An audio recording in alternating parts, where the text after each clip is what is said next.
Terima kasih Datuk Hassan dan John dan juga rakan-rakan sekalian.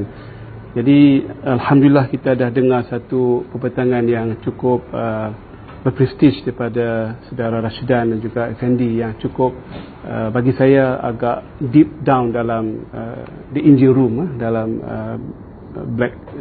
blockchain dan juga kriptografi dan juga ICO.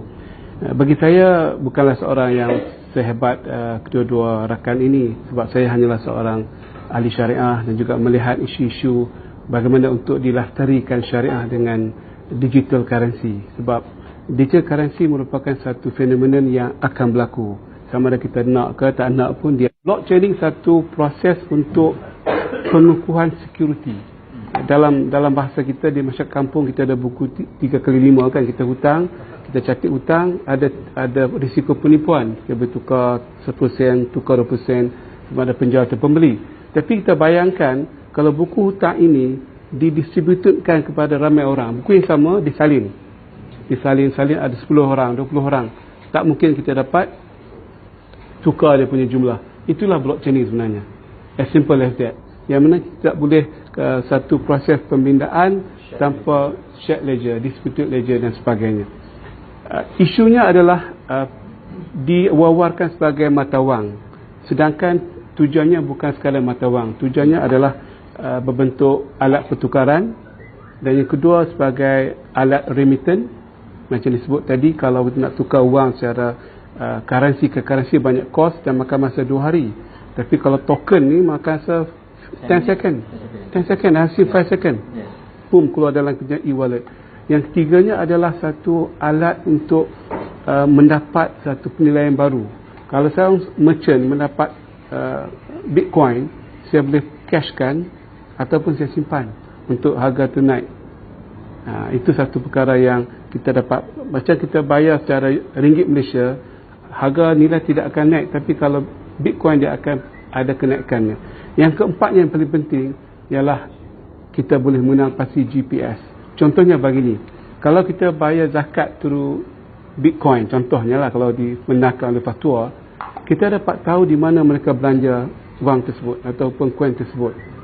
Begitu juga dengan BRI misalnya, boleh kita tinjau dekat mana penggunaan wang tersebut, beli baju sekolah ke, beli buku sekolah dan sebagainya. Jadi dia ada satu alat hash teknologi yang boleh kita address per setiap orang. Macam saya, Muhammad Daud Bakar, ada hash saya sendiri. Bila saya beli dan jual, itulah yang akan keluar, dan tahu dekat mana saya beli, saya mana jual dan sebagainya. Itulah kekuatan yang tidak ada dalam fiat money. Fiat money satu wang yang tidak boleh dikesan dekat mana berada. Malah bagi saya, money laundering lebih hebat dengan fiat money, bukan oleh cryptocurrency. I could be wrong, but this is my understanding, because you have to, yes, maknanya unless dia dapat avoid dia punya identity. Dan sebab itu saya melihat juga, terima kasih Effendi, banyak cryptocurrency punya software sudah ada one of the feature KYC. Mana you have to pass that first. You cannot, Bitcoin belum ada lagi. Bitcoin tak ada lagi kan? Bitcoin tak. Tapi banyak lagi yang lain. I have seen the checklist, we have to pass KYC. Otherwise you cannot be buying and selling the cryptocurrency. Ya, ada 2000. Macam awal pun KYC itu kita kena daftar nama dia, IC dia, pasport dia. Jadi sebagai kita yang baru ni, dia orang ni agak advance, jadi we cannot be following dia too fast, too advance. Nasihat saya, kita buat e-wallet sendiri.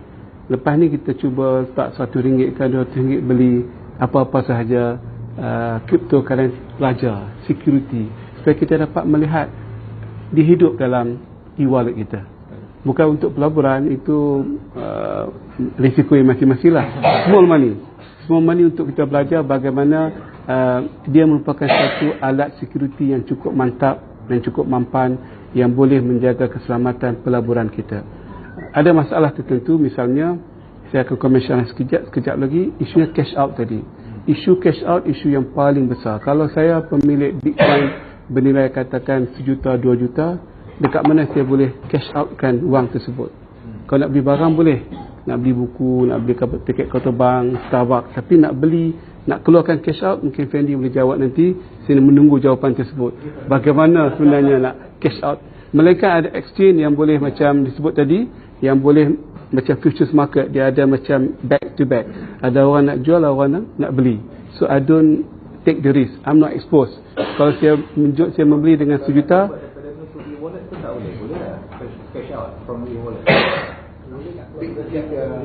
e-wallet token to token saja.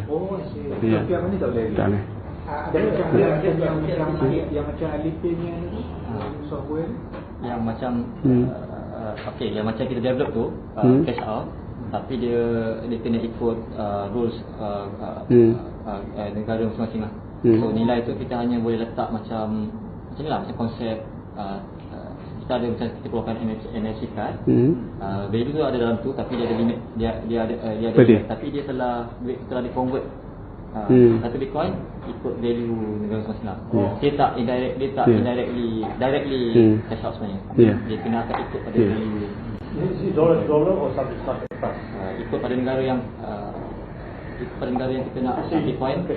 Wallet tu misalnya our wallet, kita kalau tengah-tengah wallet dia ada satu function. Okey, you dekat negara mana? Macam Luno, okey dekat Malaysia. Tapi Luno pun dia tak directly cash out sebenarnya. Dia hanya transfer value by your crypto dan dia akan letak dekat dia punya bank account. Dia tak directly, dia akan siangkan dekat bank account commissioner. Jadi boleh dikatakan betul juga Datuk, memang tak ada directly cash out sebenarnya. Jadi itu mungkin limitationnya lah.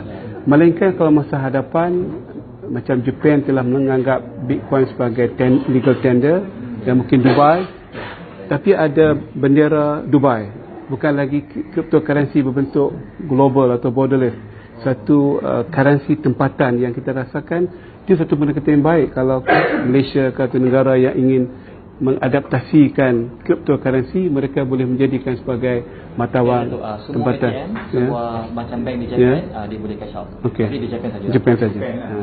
Mesti localized lah. Kalau saya boleh bawa semua ATM ke Malaysia, memang saya akan jadi billionaire lah. Boleh. Sebab InsyaAllah, mudah-mudahan. Ada ekosistem tu kat sini. Okey. Tapi dari segi syariah, saya ulas dengan ringkas sebab saya dah ulas banyak dalam Facebook saya. Ulama yang ada pada hari ini mengatakan haram kerana ia merupakan satu gharar, ketidaktentuan. Tetapi bagi saya dengan hormat, mereka salah faham perbezaan antara gharar, ketidaktentuan dengan risiko, khatar ataupun risk. Dalam syariah, risk merupakan kehidupan biasa yang kita perlu ambil risiko. Beli rumah pun ada risiko, beli saham pun ada risiko, beli emas pun ada risiko. Malah apa sahaja fitrah Allah Subhanahu Wa Taala ada risikonya. Tetapi dia rasa ada risiko, ada naik 11,000, 12,000 going back to 10,000, ada risiko yang besar.